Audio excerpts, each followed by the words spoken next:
गूळ नाही आणि साखर तर अजिबात नाही, तरीही सुपरफूड असलेले पौष्टिक लाडू कसे बनवायचे, ज्यामुळे गेल्या काही दिवसात माझी एनर्जी बूस्ट झाली आहे। यासाठी सगळ्यात पहिला 50 ग्रॅम मखाने घेतले, ते छान भाजून घेतले। मग आता 50 ग्रॅम अक्रोड, चिया सीड्स, सूर्यफुलाच्या बिया, भोपळ्याच्या बिया, पाऊण किलो ओले खजूर घेतले आणि पाव किलो काजू, 200 ग्रॅम बदाम आणि अक्रोड छान बारीक चिरून घेतले।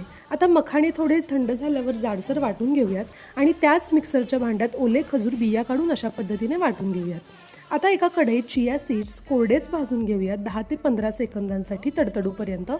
त्यातच सूर्यफुलाच्या बिया तांबूस होईपर्यंत आणि भोपळ्याच्या बियाही भाजून घेऊयात। 50 ग्रॅम साजूक तुपात बारीक चिरलेले बदाम आणि काजू थोडे परतून घ्यायचे आणि गोल्डन ब्राऊन होईपर्यंत भाजायचे। त्याच कढईत आता बारीक वाटलेला खजूर परतला आणि आता सगळ्या साहित्याचं व्यवस्थित मिश्रण करून घेऊया आणि असे छोटे छोटे लाडू वळूयात।